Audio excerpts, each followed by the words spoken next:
make that jump then, especially with the shyness, because again, you go back to someone like, I guess I'll talk about him a lot, like Jeremiah, he's boisterous, he's loud, and there's like this like intimidation, you know how it is, like still being from Yeah. Sacramento, you know what it's like in the courts, like can I play? Like what do you even say? How do you make it to start playing with the group, making that jump, because you could easily not do that. It's I saw people who didn't assert themselves. And Exactly. then I saw the people who did, and I knew that if I was going to make it, it was totally different from Lansing. Mm-hmm. Uh, so I knew that if I was going to make it with this group, not only was I going to have to learn how to play basketball, but I was going to have to be, even if I could turn it on when I played basketball, I was going to have to be aggressive while I Mm-hmm. played or Mm-hmm. before the game, so people would even pick me up on their team. Mm-hmm. Um, I would have to be kind of assertive or call next. And I remember, even we had a little court outside behind Salina, Mm-hmm. and you'd go over there to play, and it'd be 20, 30 people over there. You could call your next as a kid my size, and an older guy would just come take it and play, Dang. and so Mm-hmm. that happened so many times to the point where it was like, no, I have next and you're going to wait.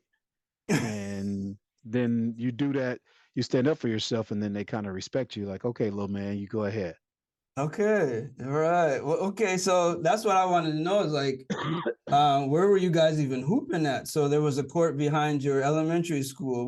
We had a place called Pheasant Run. That's where we did a lot of basketball. That's where I learned to play basketball, basically. Like started with my dad, but then it moved on to there, like the trash talk, how not to get ripped while you're dribbling, like Yeah, you're just yeah. dribbling alone. You're like, dang, like you can take the ball so easily from me. So you had to learn how to do that, how to get your shot over people who are bigger than you.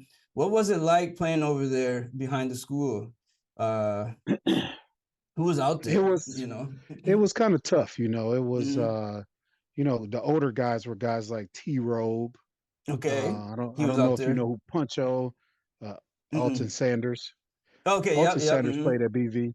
Yeah, we Yeah, call yep. him Puncho. Okay, Puncho. Uh, you had the Nickelberry boys will come every now and then. Oh wow, I haven't But heard that these name were in a long all time. yeah, Yeah, these were all older guys, and yeah, we most of the time ended up watching them play. yeah. And then when they were done, us little kids would come over and try to get in as much as we could before it got Mm, dark. mm, And so it was, as you get older and older, it was just showing them that you could play with them, yep. showing them that you could. So you go from the south side over there, then we go over to Vets and play over at Mm, Vets Park. mm. And that was the other outside, summertime, springtime. If you could get over there, you could play at Vets Park. And Vets Park, there was the main court. Everybody's goal was to play on the main Mm, court. But the only way to mm, get to the main court is to win at the side courts. of course. And so, going over there and proving to people, not that I was just, again, when I got put into the Hall of Fame, my biggest thing was that not that I'm the most talented player out here. I never felt that way. I became that. You Yeah, know, I earned the talent. I worked for you the earned talent, it. but I didn't wake up with the talent. You Yeah. know, I had to work for it every day, and so I became one of those players that people wanted on their teams, and that was the biggest thing. And the last place we played was the Civitan. Oh, what is that? Um, Okay. the Civitan Rec Center is right off of 675. It's closed now, but it Mm, used to be right downtown, mm-hmm. right on the other side of the Dow Event Center. If you That's what go I over figured because of the 675, name. it's right Yeah. there. Yeah. So Yeah. it's called the Civitan Rec Center, man, and it was the place where you know it's where we grew up in basketball. This is Didn't where you you also play at the show. Boys and Girls Club? Did they have a court? The boys and girls didn't have a court, but they would do programming out of other places that had Mm, courts. mm. Because I So met a lot First of them when Ward, I was young too. Yeah, First Ward, exactly. We played them. yeah, They played yeah. them in So football those too. the NABE, the NABE had Mm. some the neighborhood house. We had a small court there, but we would play against First Ward. We play against the Civitan. We play against all the different people. Okay. So as you might know, like when I started in third grade is when we start what's called rec league. and this is when you start hooping organized. You didn't really have an organized league. That's what I thought. And it's kind of weird, like, and I don't like it because again, you mentioned soccer. Is why is there a disconnect between the rec programs in the township and the city? It's not Yeah. like it's a big place.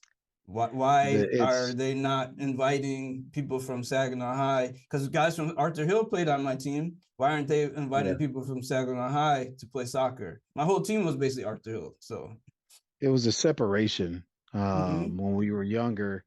It kind of, I'm not even gonna say it went away because it's happening now still. But Mm, there's a separation where they just don't want kids from over there, mm-hmm. from the other side of the Mm-hmm. bridge. They just don't. And it's not that you didn't want it. It was the Yeah. people that were organizing these things didn't want kids, so they would kind of keep it quiet almost. The Think only way how you find out. good Saginaw is. So many legends. But imagine if they Yeah, put them all together in the rec league. Even those dudes from Swan exactly. Valley, they could ball. Like I played against them. It's like these guys can shoot. Like there's a little bit of holes in there, but overall these guys can really ball. And you got Arthur Hill, you got Saginaw High. It's so sad that there's those lines of separation that historically we've heard about, but now we can see it on a different level for the youth, how it affects the young people and how it gets in the way of their development and friendships. Like I wish I could get to Yeah, know you better. and Imagine I us on think the same about soccer this. team. Oh no, I would have. I would have loved it. I would have loved to have Yes, someone to play soccer with. Me and right. my kids will go out in the backyard and in the field close to our house, and we'll go play soccer because it's a part of me that I feel like I missed. Mm, great development. We didn't have like the money put into the soccer teams, but we competed with the best people in the state. Like Vardar was the #1 team who they put a lot of money in. We beat them even, and with our Wow, wow. between the Arthur Hill guys, like I think we were like 5th in the state. We won a lot of tournaments, and like it's kind of crazy that someone like you or anyone else on the other side of the river, we could have had them on our team. It's really disappointing.